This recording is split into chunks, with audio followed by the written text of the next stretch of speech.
Good afternoon. Welcome everyone to this live webinar from Amsterdam, brought to you by Intertrust, the Dusee and Hypoport. On my left, Ruben van Leeuwen, Head of Credit Strategy and Regulation at the Rabobank. To my far right, Ello Dusee, Managing Director of Corporate Finance Boutique Ovium. Yep. Arjan Scheltema, to my far left, Partner at NautaDutilh, our legal hand of the day. And Rob Koning, Director of the Dusee and Issuer Liaison at PCS. Today we would like to update you on the COVID-19 effects on our Dutch mortgage market. Ruben, starting with you. It's been one hell of a ride the last 3 months. What's your view for this year and the coming year and the pivotal factors underlying the performance of our market? No, I think what you just described actually, I think the outlook for the European securitization market is a challenging one, without any doubt. Yeah. We have a truly global pandemic on a massive scale as well. In the first place, of course, a health crisis, but the economic lockdowns, or the lockdowns that actually were taken to flatten the curve all across the world, have resulted also in a very deep economic crisis. We can cautiously already conclude that the worst is already behind us. And that means that the economic kind of crisis is short-lived, but still deep. I think to put that into perspective. The policymakers have not been in standstill mode, fortunately. In contrast, actually, it's exactly the opposite. Taking everything together here from the monetary side, we're literally speaking about hundreds of billions in euros or dollars or other currencies of stimulus. Yeah. And that, of course, has its effects as well. And I think it's quite clear without these measures, these mitigation measures, the rises would have been much more extreme. Will it be enough, in your view, if you look at what has currently been done by the government? Yeah, for the moment, yes. And then there's still the risk of a new wave of infections and what that could trigger. Yeah, then the kind of economic consequences will be quite severe. And it is not just multiplying it by 2, in my view. We fear actually then the kind of effect, for example, in unemployment, also in insolvencies, but also on house prices will be more than linear. Confidence on this market will evaporate very quickly. And then the kind of corrections will be much more in double-digit territory. Clear. Rob, have you already asked for a payment moratorium, or are you still paying your mortgage? I'm still trying to pay my mortgage. As a ZZ payer, of course, I am a challenging factor in the economy. The strange situation now is that compared to the crisis of 2008, we had to wait for 2 years until the ECB provided liquidity to the market. They were complaining. And now securitization industry is complaining because ECB providing liquidity within 2 days in huge amounts and in fact are shutting out covered bonds and securitization. Are you saying we should put more women into the power of authority? Absolutely. Lagarde over Draghi, for example? Great. I mean, all these stimuli packages, I presume they have to be repaid at the end. Yeah. How would you think this is going to be affecting the long-term growth? What we foresee a bit is that the kind of structural economic growth will also be lower actually in the future. We won't go back to normal for now. We still have to live in this 6 feet economy of 1.5 meter economy, as we call it in the Netherlands. How long would we be able to keep this up, paying wages for everyone? I mean, at the end, at some point in time, it must stop. I think that's a bit the bet here that also policymakers have made. I think both from the monetary side, but especially from the fiscal side, is the bet that the situation will be relatively soon under control. Great. Today joined from ABN AMRO is Mark van Lent. What we saw was that in April and March, large part, there was just no market open. Many fixed income markets had difficulties placing any paper. Luckily, in May, it began to get more traction again, also in the ABS markets. We see that the banks have been holding off a bit now in going into the market, use the LTRO programs just mentioned as an alternative source of funding. If you look at the non-banks though, but many of them have plans to go after the summer and the second half of this year. What we hear more often is that investors struggle to get their money to work. Carefully building a book before publicly launching the transaction is very, very much important. And you see therefore also a lot of the trades which are out there have large part pre-placed tranches. And on the legal side, Arjan, is that something that probing influences that, for example, the prospecti or of a deal, or would you not see any effect there? I think you can do it between boundaries, yes. What's your view on from the seller and originator side? We've got a lot of requests for payment postponements for clients. Up to now, around 50 basis points of notional were people with an occupation like a hairdresser or a physiotherapist or even a dentist. And the vast majority has indicated that after the lockdown has stopped, that their liquidity problem stopped and that they are able to pay again. The problem is sort of solved for them. There's only a small part of our clients that indicated that they still have payment problems, and for those clients, we're looking for a tailor-made solution. That's quite optimistic, good news. If a second wave hits, then there might be liquidity problems over there as well. Would like to jump to Rob shortly. Is that also something that you hear from the other DSA members, other members that the payment holidays were there, but they are hopefully back on track? So the 50 basis points are Very the limited. same for most people in the market. Is it not widely distributed? Even with a wide distribution, we're still talking very small numbers. It's broadly all over the market. Everybody is supporting their clients. Thanks, Sjoerd. Thanks for joining us this afternoon, and have a pleasant evening and enjoy the beers, hopefully. Thank you. Let's move on a little bit more on the technical side and or dive a little bit deeper. On the program, we have the legal implications of the COVID-19 measures. Obviously, is everything permitted? What's happening at this point? We can do it, but is it permitted? And the SPV director side of things. So something happens in the SPV, which not necessarily is in the same line of interest, of course, than the bank's rest of the balance sheet. Let's focus on the payment holidays. I think it was already on the table.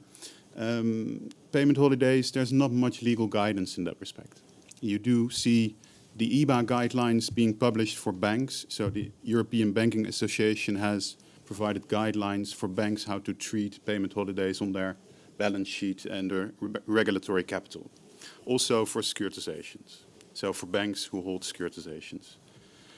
To my knowledge, that guidance is not applicable in the Netherlands because we don't have any legal or general payment holidays. And I think there are two possible ways of doing it, but you can follow the EBA guidelines in the same manner, and by saying you agree with the client a new payment term, and therefore if it complies with the new payment term, then that's sufficient and the amount is not due and therefore it cannot be in arrears. Then turning to securitizations, the topic of today obviously, can you even allow payment holidays in securitizations? I mean, everybody does it, but can they do it? That's an easy answer to that question, but it's a bit disappointing. It depends really on the transaction documentation. That's a consistent answer over the last 10 years. Depends on the documentation. And that's why we work, yeah. I think the documentation is, in generally speaking, allows the sellers to amend the mortgage loans and allows them to change them in a certain manner, provided that the eligibility for the transaction is not touched. And I think it's either explicitly allowed or it is, in these times, the action of a prudent servicer. So I think probably it's likely that it is in most cases allowed under the transactions. Then coming to the treatment of those payment holidays. It depends on the transaction again, and the definition of arrears, obviously. To my understanding, the intention of parties at the time was that those triggers would serve as an early signaling function. If you would not include them in those arrears, then you forgo that whole signaling function of currently observed arrears being a signal of future payment behavior. Securitization vehicles, we are very thinly capitalized. So we need those early warning signals and then making ourselves robust for if something goes wrong in the second half of the year. To the hairdresser. Yeah, I mean, people will go again, I presume. Well, you. I just missed it. Yeah. Sorry you missed the slot. How would you structure it now with a view to this crisis? Would that make a difference? The requirements from the investors side are mainly that they want to have the information, not necessarily that they want to know that the payment holidays are really taken as arrears, but they want to know how much is real arrears, how much is payment holidays, and on that basis, I think for new transactions... Yeah, until transactions starting to collapse. I'm not so sure that then they also only want to stick to transparency. I think what is really important, we didn't talk about it, is the reporting. I mean, be transparent on what you're doing. From the Hypoport practice, we see the same thing, that as soon as the low numbers of payment holidays came out, the investors kind of relaxed a little bit. But I'm agreeing with Ello that obviously things could turn bad, and then the transaction should work appropriately as designed. What I see people considering at the moment, quite many transactions would be affected by that, is that they indeed roll the forbeared amounts up into a new loan part, and thereby effectively converting interest, forbeared interest, into principal. In the future, you're no longer able to allocate monies correctly, and you're allocating them to the principal waterfall, whereas a part of should have been allocated to the interest waterfall. Yeah. We should try to get the systems in place, administer those loans in such way, those payment holidays, that we are going to be able to continue to correctly allocate monies. Yeah. So it's either arrears or you calculate principal, you distinguish between principal and interest, which you defer until later. The structuring of a transaction, is there something different, I would say, in these corona times, in your view? And how do you handle those arrears and principal and interest problems? It started with a big increase within the first 2 weeks, and then it stopped. Taking these numbers as an early warning signal, then, I'm a little bit more on the positive side. Do you think that payment holidays should be recorded as arrears in securitizations or not? I take you that as a bank, we need to apply the EBA rules, and the securitization entities are consolidated on a balance sheet. I disagree, sorry. That's not necessary. I mean, I only would like to see them included in the trigger measurements. I have to create 2 lines internally for my reporting. They're not treated as arrears. I think the EBA rules are applicable and as guidelines for legal and general payment holidays. In the Netherlands, we haven't been able to come up with a general payment holiday for all the banks the same. It does not necessarily mean that you need to do the same for the securitizations per se, but I do understand Henrik Jan when he's saying, well, then we need to report differently. Next one on the line is Arno Fink. Arno obviously is director from various SPVs, a lot of SPVs. Hi Arno, good afternoon. Nice that you could join us today. What's your input for the panel? May I ask the panelists the following? In your view, what are the 2 main comparisons and differentiators between the current COVID-19 crisis and the 2008 financial crisis? Ello, you've been around for, we've all been around. Not speaking for myself. We have been around for quite a while. Could you comment on that? I think on a transaction level, I think the difference here is that we see the assets deteriorating. And we may see in a later stage, hopefully not, also the credit quality of our financial counterparties deteriorate. And in the 2008 crisis, it was obviously the other way around. We started off with Lehman tumbling over, DSB going bankrupt, etc., and a lot of other parties being severely downgraded. One comparison that I could mention is that going through a situation like this discloses effectively the conflicts of interest that exist between the different stakeholders. Yeah, I think the comparison is both unexpected and quite severe. However, the kind of economic standstill has been much bigger than back in 2008. So the kind of economic damage is, we're comparing here, a Great Depression kind of scenario. It's twice as big, for example, are the estimations as back in 2008. The difference, though, already mentioned by Ello, the former one was a financial crisis that became a real economic crisis. Here is actually a health crisis that has become an economic crisis. Max brings in the question, given the wall of helicopter money, is the expectation justified that issuance will not or hardly come from bank issuers for some time to come? But securitization already for a couple of years, maybe not in the UK, but the rest of Europe, has developed in a market for finance companies, for new startups, for banks looking for capital relief. So should originators extend the loan to the borrowers on its own balance and use that money to fulfill the payment holidays amounts to the securitizations? No, the legal implication is such that you, in some transactions, you can transfer new advances under a mortgage loan. So you would be able to transfer the further advance to the transaction. I'm not necessarily think that you will be in favor of that because you're then transferring the arrears, basically. The other point is that in some transactions you can't do that. But if it's a new loan, it needs to be transferred. implication of a payment holiday for the borrower should also not be underestimated. They will get a BKR registration, which will have long-lasting implications. I think the intention is of avoid most that. of the guidance to avoid BKR registration. Yeah, because it's a little bit... That was my understanding. Yeah. Yeah, no, Well, that's something to work out maybe. Have our fact checkers do Because that. otherwise we could just have let them go into arrears. I would be happy. Then the circle is around. Wouldn't really bother the borrowers move on. either. one comment on that. I mean, if you don't treat them as being in arrears, there's no necessary to go to the BKR. Obviously, it's only when they're in arrears. What do you do? Obviously, we live in a beautiful country here in the Netherlands.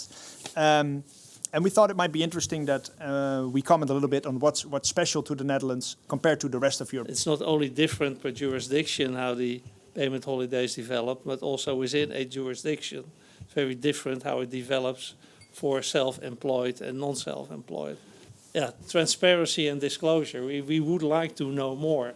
And of course, as a DSA, I would like to see more disclosure for my DSA members. And well, what do investors want to know? Well, any kind of information is useful. I think it would be very helpful if everywhere in Europe people would be more actively disclosing the actual position of the loans in terms of payment holidays, whether those will be collected later, whether the loans are taken out by repurchase. As we have Jan-Peter Hulbert from TSI on the line. Looking at the ABS market, what's your current status of the German market compared, for example, to the Dutch market or to the Italian market? The question obviously is a good one, and I'm happy to discuss car loans and auto loans, and we can avoid the diesel cars. So we can see there's very little RMBS outstanding in Germany. There is a moderate increase in delinquencies.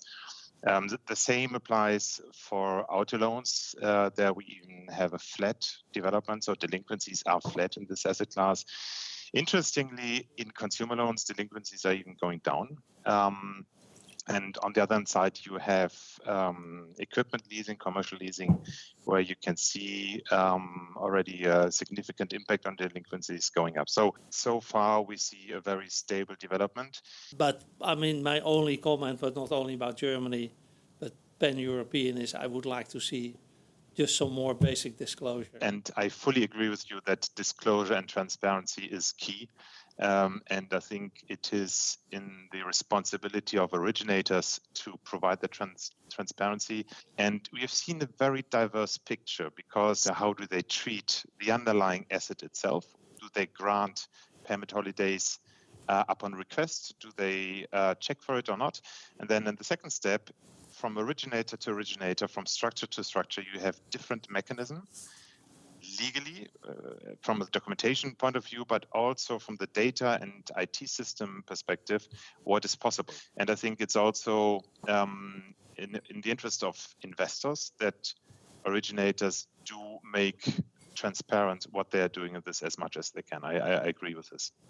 Could I ask each one of you to do a short wrap-up? Just starting just from the economic side and also the market side, I think uncertainty all around, and the virus is not gone. And there are just risk embedded everywhere. Taking a bit more optimistic view here, if it doesn't, actually there is not a second wave, I'm relatively optimistic. I think that the situation can be handled for both the economy and also the banking sector and the securitization world. I cannot look into the future. But my message for the future would be that people continue to correctly balance the interest of different stakeholders, not only focusing short term on what is convenient or even economically beneficial for the originator, but really keep well in mind the interest of the other stakeholders, also because that benefits the markets ourselves in the longer term, because we are being seen then as prudent and consistent. One final question: do you expect the same amount or even more disputes as in the credit crisis? In a year from now? I hope not. Depends on how people are going to behave over the next couple of weeks. Great. That might be a great bridge to Arjan.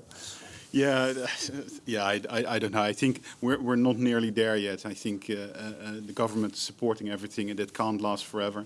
But I understand that what I hear from you as well, that we're in a good shape. The banks are in a good shape. There's a lot of help from the government and so on. So that's relatively positive for the future in that sense.